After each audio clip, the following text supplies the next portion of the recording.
breath kind of just sums up the day. So today is the very first day in what I would venture a guess of calling, let's say, chapter 3 of Rhinestone Lip Gloss. Chapter 1 was, my kitchen counter and a bedroom upstairs in our house. Chapter 2 was moving to the studio in St. Mary's and experiencing that. That's a story for another day. I'm going to change mine. This is chapter 4, because chapter 3 was moving to where I'm speaking to you from, which is 11 Willoughby Street here in Wapakoneta. It's just off the main drag of Auglaize Street. It's far enough that people will come but not seek, right? So if they know we're down here, they come. If they don't know who we are, they don't really make the walk. So it became, I guess a little bit of a backstory would be helpful. So a year ago in May, we found this location here and signed a 2-year lease. And I just remember the emotion of getting a storefront, right? Finally getting a storefront, because I didn't want one for a long time. And just the adventure that was going to bring, right? And the growth it was going to provide, and the experience I was going to be able to provide my clients, and so many ideas, right? And if you know me in real life, you know that I am just obsessed with everything big, right? It's all or nothing with me, and that's a curse and a blessing. So a year ago, May, like I said, we signed a 2-year lease, and I remember sitting in here thinking, this is going to be so perfect. We're going to be here for a few years. We're going to grow, I really thought I was putting some roots down, because I left my big girl job in February of 2015. And as I speak today is July 24th of 2020. So I left my big girl job 5 years ago to run RL full time. And I've always just wanted to turn it into such an experience, right? Not a brand of something that you purchase, but a brand that you experience and repeatedly, whether it's through earrings or when you put them on and what they symbolize, and that's different to everybody, so just something that really provides a good emotion to my clients. And so when we got this place, I thought, oh my gosh, this is going to be great, right? And it was this place has been phenomenal. But starting in about February of this year, it became glaringly obvious that we were outgrowing it, to the point of it was costing us efficiency. Stuff was getting missed, and it wasn't really anybody's fault. It's just in August of last year, I brought on another lady named Kimmy, and she has been just an absolute godsend. And one of the things, when she very first started for me, one of Kimmy's gifts is organization. She's a mother of 9. Her and her husband have 9 children, so she's got a handle on life. And she said to me, you can't put something away if it doesn't have a place to go. And I know that's probably super obvious to a lot of people, but that blew my mind. I was like, duh. Problem is, there's not enough places for things to go here, which is, there's I shouldn't say a lot, there are some unnecessary things here, and there are things I could probably stand to get rid of, but have sentimental value or a lot of intentions. I have a lot of projects here. I'm like, oh, I'm going to stone that, or this would be cool if we stoned it, or, whatever, to do in all of our free time that we don't have. And so it became probably February really obvious that we needed to make a change. And our downtown is a real life Mayberry. I mean, all kinds of boutiques and restaurants, antique shopping. It's a destination town, there's a few other local towns that people shop, but Wapak is definitely the matriarch of those. We were just voted one of the top 15 small towns in America by the Smithsonian Magazine last year. So real estate doesn't come open often, and that's why I was so excited to find this place and it was in our budget, and it wasn't ideal location, but it certainly didn't suck. So, COVID happened in March, and Roger and I were in Mexico when it really got nasty, and when we came back, things had really started to change here in the States. And so, but one thing that didn't change is that we were still busy. And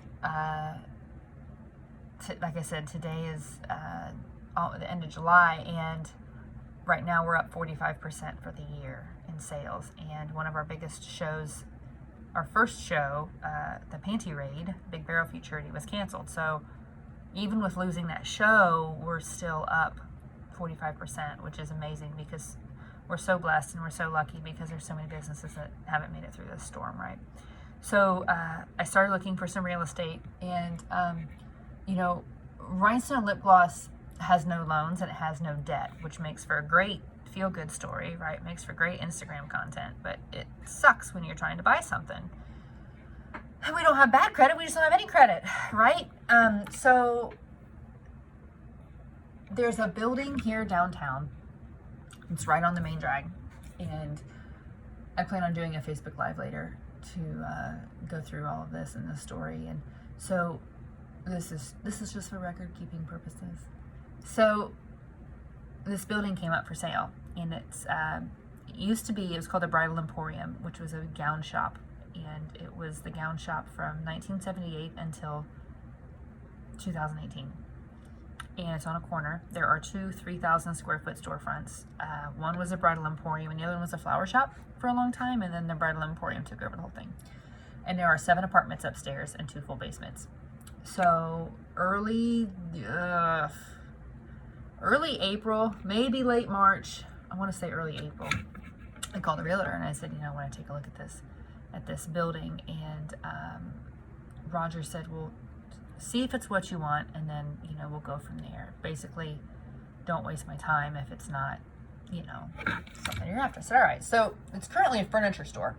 This older gentleman, Dave Green, bought the building in 2018 for his granddaughter to run, and he's just a super amazing guy. He never made it past the 7th grade. Him and his wife got married when they were 16 and 17, and he started in a scrapyard and basically clawed his way to 8 figures in life. And to look at him, you wouldn't. I mean, he's just an everyday looking older gentleman. Big full beard, always in a ball cap, and the same tan shirt with a pocket, and usually like cargo pants, but just a phenomenal human, and truly an example of the American dream, if you will. He grew up one of 9 children.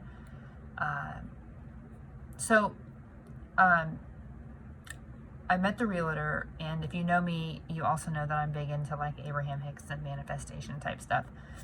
And I went through the building, and I called Roger. I said, "This is it. This is Rhinestone Lip Gloss." And he said, "Well, did you look at the apartments upstairs?" And I said, "No, but I don't care about them." And he said, "Well, you need to look at them in case there's like, I don't know, cockroaches or something up there." So I scheduled another appointment with the realtor and said, "Hey, I want to look at the upstairs." He said, "All right." And I remember saying to Roger, if I could just meet this guy, if I could just meet the owner, I know I could get him to take a shot on me, because he initially had said no land contract, which is what I needed, because again, we have no loans, we have no debt, which means we had to go about the purchasing kind of wonky, right? No, I couldn't just go to the bank and say, "Hey, I need X number of hundreds of thousands of dollars, and can I have that, please?" And the realtor said, he's not interested in a land contract. I thought, all right, but I'm like, you know what? Like, I heard it, but I just like let it go, right? Like, I'm not focusing on that. No doesn't mean no. No means not right now or not with you. That's kind of my attitude on no. And if you ask my mother, she would probably agree with that from my childhood. Anyways, I go upstairs and I look at these apartments, and remember I had told Roger, like, I just want to meet this guy. I think if I could get in front of him, I could sell him, and get him to take a shot on me. And so I'm going through the apartments on some random Tuesday with Kevin, the realtor, and two of the 7 had been rented out, and they'd been rented out forever. And so we were going through the other ones, and And there's one in the northeast corner that I've decided is my apartment. It's incredible. It has 12-foot ceilings and transoms over all the doors. 2 big double doors open into the apartment. It feels like Fifth Avenue. Like, I feel like I'm on Fifth Avenue, right? On New York. It's just amazing character in this old building. So Kevin, the realtor, and I are in one of the other apartments and just kind of, you know, being nosy. And all of a sudden, Kevin, I'm standing kind of in front of a doorway, and he looks behind me. And Kevin says, "Well, hey, Dave." And I turn around, and it's the owner. And I thought, oh, I did that. Like, this sounds like witchcraft, but I summoned him here, right? Like, so I met Dave, and kind of, you know, he's missing some teeth. Like, kind of a rough looking cat, right? But we get talking, and we talked for an hour, and he showed me some of the buildings and this and that. And I told him, you know, my story and what I wanted to do with the building. And before I left, he said, we'll talk to Kevin and see what we can't get figured out. And I said, all right. And that for sure was in April. And so the party begins, right? $50,000 down payment was needed. And I had to write a business plan, all of this. I don't want to call it red tape, but all of, like, things had to be done in a certain order, right? And so Roger was going to loan me some money for the down payment, and one of my employees was going to go in with me, and I didn't want to take her money because that's just weird, right? So then I had another gentleman in town who was either going to buy the building completely and land contract it to me, or loan me the down payment. And then so the bank's like, well, you can't use gift money for the whole down payment. And just, like, every time I got to where I thought I was making progress with the bank, there was always some stupid, like, oh, well, it's Tuesday, so we can't do this paperwork until a Thursday or something. You just kept hitting walls, you know. But I was like, this building is mine. This is my building. And like, I would drive past it and like, pretend I was going to work. I know this sounds ridiculous, but so I exhausted I had letters of endorsements coming from Bobby Smith at Rod Patrick, and Trent Johnson, Greeley Hat Works, Gus Windsor here in town. I mean, I had chamber director. I had all the pieces of the puzzle, right? And every time I went to the bank, and I had a couple different banks I was trying to work with. Andy Farley at State Bank was the one I worked with the most. And Lima Superior wasn't very helpful. Chase wouldn't give me the time of day because the building wasn't worth $2 million. Nothing in Lompoc is worth $1 million. But Lima Superior wasn't very friendly. Minster Bank, I called the guy, we talked, sent us some emails. Dude never even emailed me back. Like, not even like, hey, I can't help you. Just nothing. It's like, cool. So basically, I mean, Roger started an LLC, and we tried to buy it through him. I tried to do one, and you know, my worry was that somebody else was going to swoop in and buy this building, right? Like, we had some cash at the house we were going to use. Well, you can't show up at the bank with certain amounts of cash without a lot of questions being asked, and there's no paper trail on this cash. And so by the time it would have taken me to create a paper trail, you know, it was, anyways, long story short, finally on a Monday about 3 weeks ago, I was in Columbus, had to take the dually down to get serviced, and I remember I was in Goodwill on Hamilton Road, and I emailed or texted the realtor, and I said, look, here's the deal. I said, I have all the pieces of the puzzle. I have the down payment. I am more than capable of paying the mortgage, but I have all the pieces. I just don't have them in the right order. I said, is this guy positive he won't do a land contract with me? I said, because if he won't, which I understand from a seller's standpoint, that's a pain in the neck, and it can get really ugly and messy and all of that. But I said, if he can't do a land contract or doesn't want to do a land contract, I said, I'm out. I said, I don't want to waste anybody's time. I said, but I have exhausted every single option that I'm aware of, you know, and I had every few days I would text this realtor and say, hey, this is where I'm at, this is what I'm doing. So he didn't think I was just, you know, like ghosting him. he said, let me see what I can do. He said, I might be able to talk him into a short-term land contract. And I thought, well, what the heck is that, right? Is that like 30 days or 2 months or, what is that? And I said, well, can you define short? And he said, I could maybe get 2 years out of him, which I was like, of course, you don't want to be too excited. And I said, see what he says. Meanwhile, I'm going,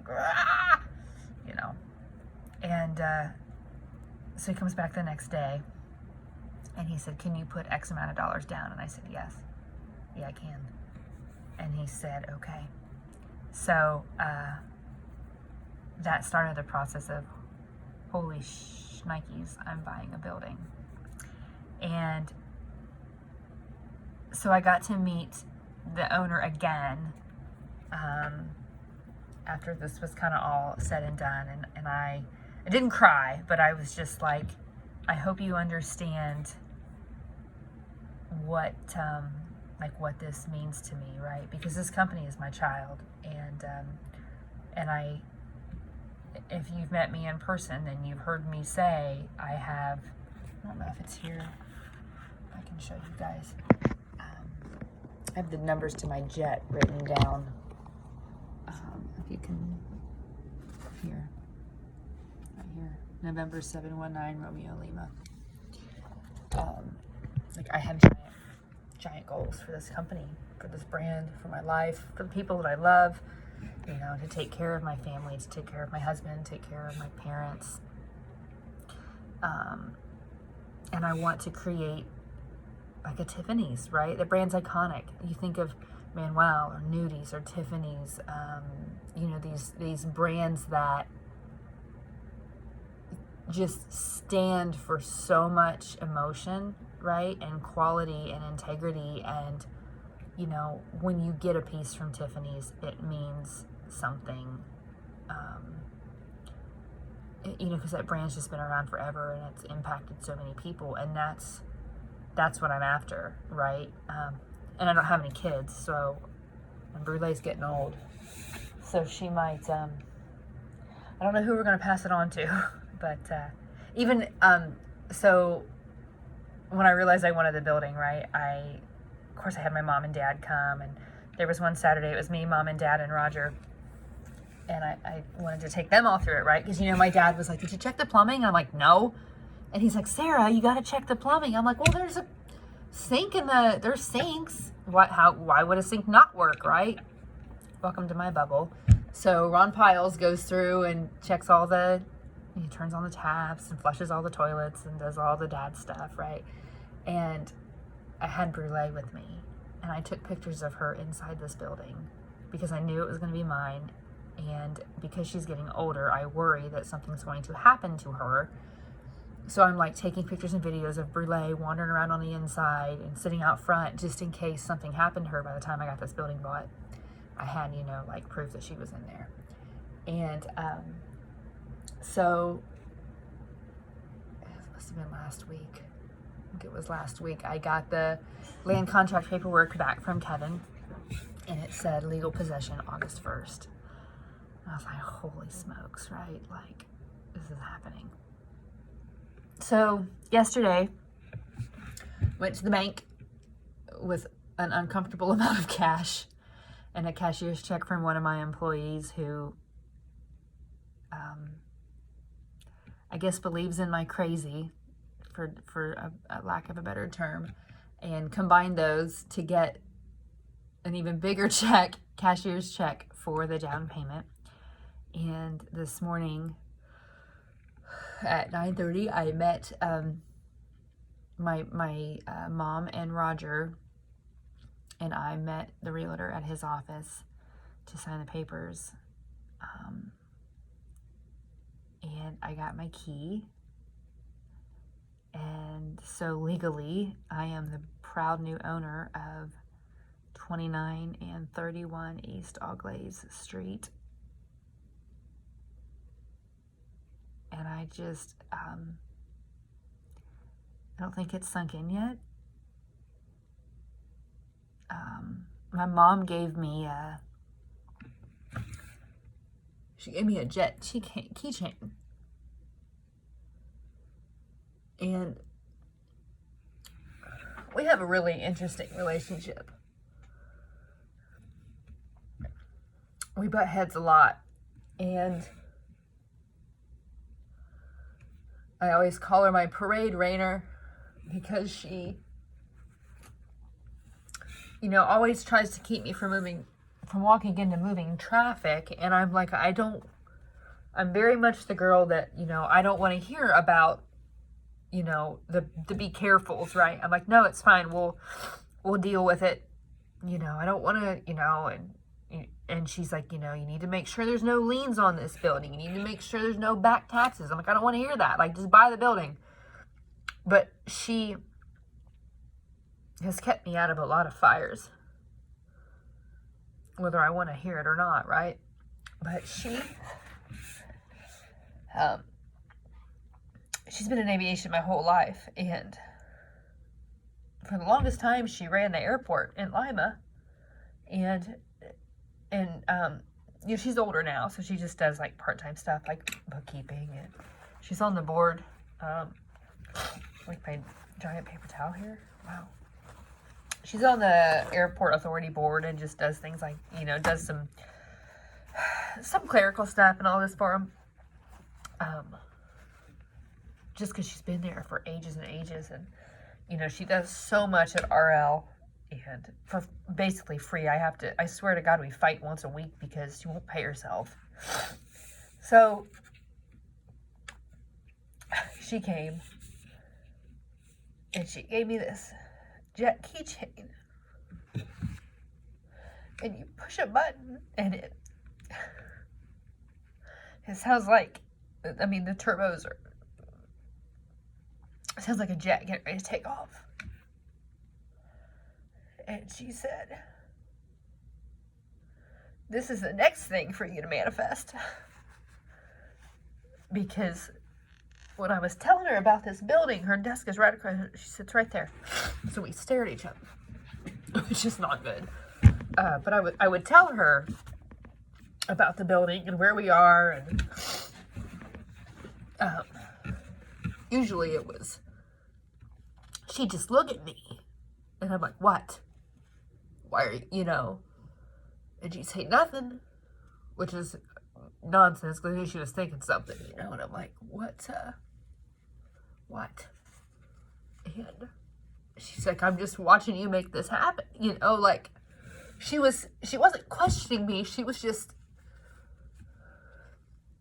I don't want to say waiting to see if I could do it, because I think she thought I always could, but, there was literally every roadblock with this building that you could imagine. This building it was built in 1903, right?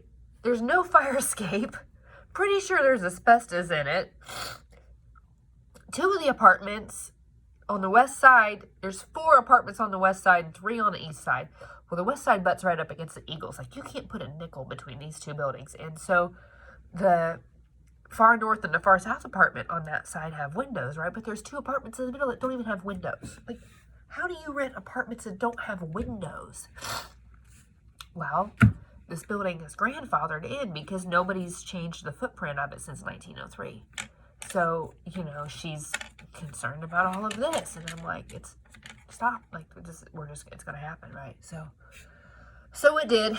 And, so I got this jet keychain because that's the next thing I have to pull out of my ass, right? And so we signed papers, and I got a picture I told my husband, I said, I want a picture of me and Dave, because this guy, I know it probably doesn't seem like much to him, but he quite literally has changed, has elevated my company in a way that he can't fathom. Because if it wasn't for his patience and generosity doing a land contract, I don't know what we would do, because being here where we are is suffocating my business because it's too small.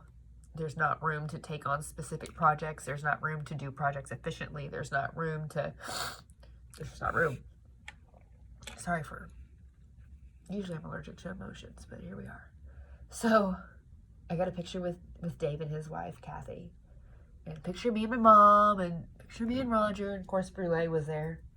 through it. And Roger had to go to work. Roger had to go do teeth. And I had to come to work. I had to come here and get some stuff done. And I don't know what Mom's doing. Whatever she wants, I guess. So I didn't eat breakfast this morning because I wasn't hungry. And I had an orthodontist appointment. But my belly was just kind of... I had some coffee, but... So... And, emotionally, like, I haven't been sleeping worth a darn past... Feels like weeks, but... I would meditate on this all the time, and as I was going to sleep, and as I tanned, and just allowing it to happen, right? The Perfect Rhinestone lip gloss is making its way to me. Because I looked at, there's a big bank here for sale. It used to be a bank. It's 24,000 square feet, and I really wanted it, but there's no apartments, and just the utilities are $5,000 a month, which that's obscene. And I know that I could have probably made it into like a Henry's, which is a big gown store in Columbus, something that would have rivaled that, but not without a ton of money. Way more money than I had, and way more time than I had, So I was trying to fit it into this box of things I needed, and it wouldn't work. And then that's when I saw that this building was for sale, and I would literally lay in a tanning bed across the street from this building and just meditate on the Perfect Rhinestone lip gloss location is making its way to me. Like, I know this sounds like witchcraft and voodoo, but I've done it so much that I know for a fact that it's legitimate. And you can think I'm crazy, and you can take a number on that. So Roger goes to do teeth, and I got into the same Suburban that I was in at the 2014 Quarter Horse Congress when I made the very first pair of earrings. The same Suburban that drug my big red horse and I all over Ohio and Pennsylvania, running barrels, making the money to start this thing, winning the money to fund this idea 6 years ago. The same Suburban that I slept in at horse shows and learned that if you sleep in your truck in November, glass is not an insulator. Fun fact. I thought, oh, it'll be fine. I'll be, out of the wind. It's going to be super. No, I about froze my tail off. We really both did. But I only had enough money for a stall or a hotel room. And I couldn't ask that horse to run well, after standing tight all night, right? So the money went to her for a stall. So after I signed my life away on this building that cost as much as 4 of the houses my practice husband and I bought, I got into the same Suburban with over 300,000 miles on it. Relay was in the front, and I was hungry. I was hungry and instantaneously exhausted. And I think it's because my brain was finally like, okay, we got it done, right? Like, the pressure was off. We got it. The paperwork was signed. I have the key. Somewhere, it's over there. I have the key. We got it done. And it was just like the weeks of stress and no sleep. And, you can't worry when you're trying to manifest something, right? But it's your natural instinct to do that. So it was very trying when I found my spot, my brain in a spot of, oh, what if this, or what if it doesn't work? Or, because after Dave and I kind of shook hands on this deal, there was no legality. It was just a good faith, we're going to do this. He had 3 different people come up and try and buy that building. And one lady was going to write him a check for contents and all. Because initially you could buy the building with all the furniture in it, and then now you're a furniture store owner. Well, I didn't have the money, and I'm not in the furniture business. So I'm so grateful that he was a man of his word. And he didn't call me and say, hey, I have another offer, so you've got, 3 days to come up with the money. He kept his word and said, no, this building's already sold. So we signed papers in Shawnee, and we went straight down 75 to Burger King and ate like fat kids, didn't we, Brule? I got her sausage and cheese and egg croissant, and I had a French toast sticks because that's my favorite thing from Burger King, even though it's terrible for you. So I ate. I went to the house and changed clothes. I had a dress on this morning, and then I just wanted something comfortable for the rest of today. We have to do a Facebook Live this afternoon, but this shirt has a very itchy tag, so I think I might buy another one while I'm downtown, just a cheap one. So we had our Burger King and then came here. Stopped at the house, picked up Chase, Roger's dog. And then that's one of my favorite things at my desk. You ready? Airplane pillow. Nap Central. For like 45 minutes, I just zonked out. I was so tired. When I got to the house, the housekeeper was there, and so I just grabbed some clothes and left, and came here and quite literally just passed out on my desk for, it's 1 o'clock, so yeah, probably about 45 minutes, half hour.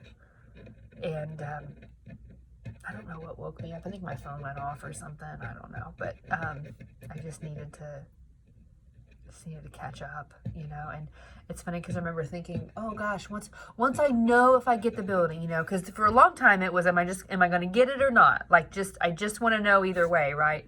And I thought, once I know, we'll be set, right? Once I know for sure, okay, I'm getting it, then I'll be fine, right? Because there's a certainty in that, right? Then I know what direction we're headed. Well, that's not how it works.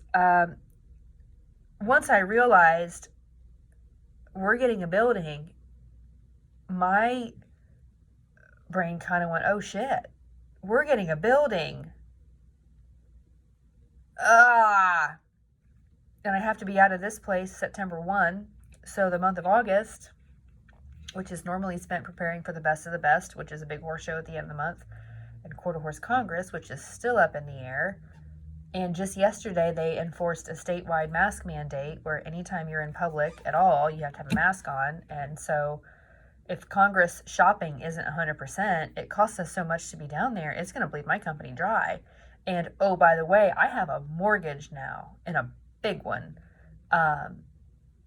So just there's a lot of uncertainty, right? So I thought, oh, well, once I know for sure if we're going to get it, it's going to be fine. Well, now I'm like, okay, first thing we have to do is clean, and then we have to paint, because there is 6,000 square foot of pink. I can't wait to show you guys this later in Facebook Live. It is pink. That rose, that dusty rose from like the early 90s that our parents thought was cool, and it's awful. So there's, like I said, there's 2 3,000 square foot retail spaces. I'm just in one of them. So the other one, it's up to the new renter over there to paint. But my side, we have an entire ceiling.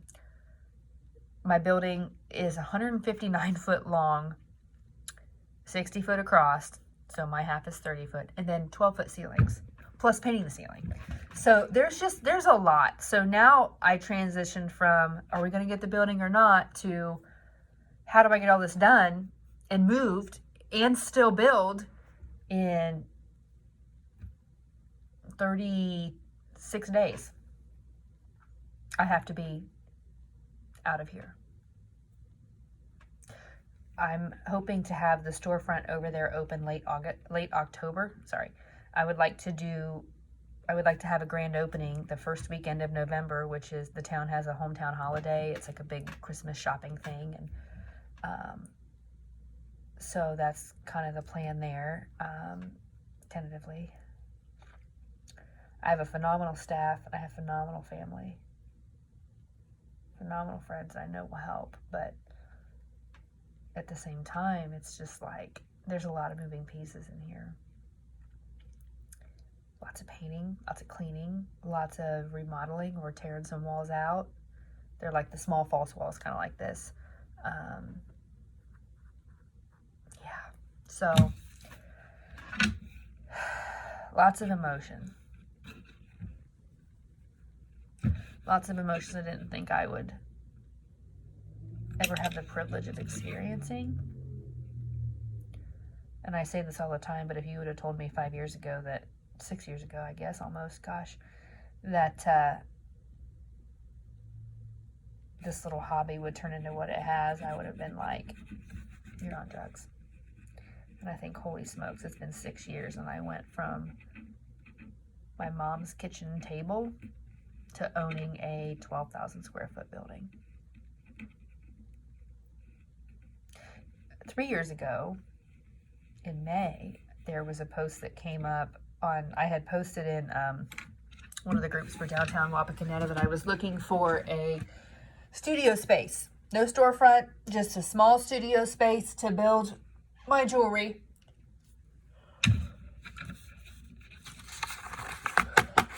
That was May of 2017. And we are in July of 2020. And I went from, can please I rent somebody's back room, to I own one of the biggest buildings on Auglaize Street.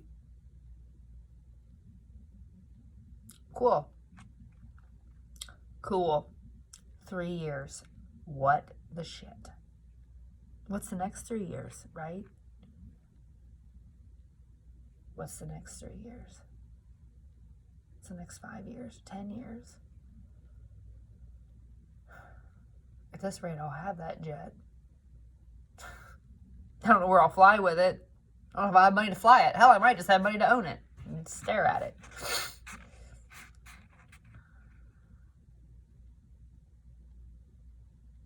This is insane.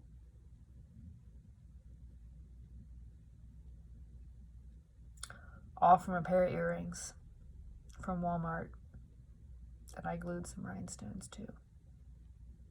In a hotel room waiting for my now husband to get back from California. I'm sure everybody knows the story about my practice marriage crashing and burning in April of 2014, and the $500 horse that I refused to leave without. And I walked just down here, same street, Willoughby Street, 3 or 4 doors down, pawned my wedding ring to pay my entry fees at the Quarter Horse Congress. What a life.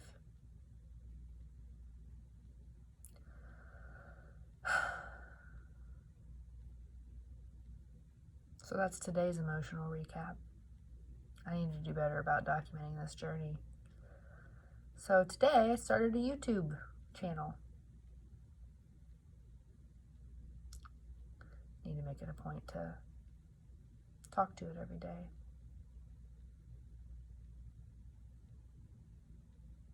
I think that's enough. Ciao.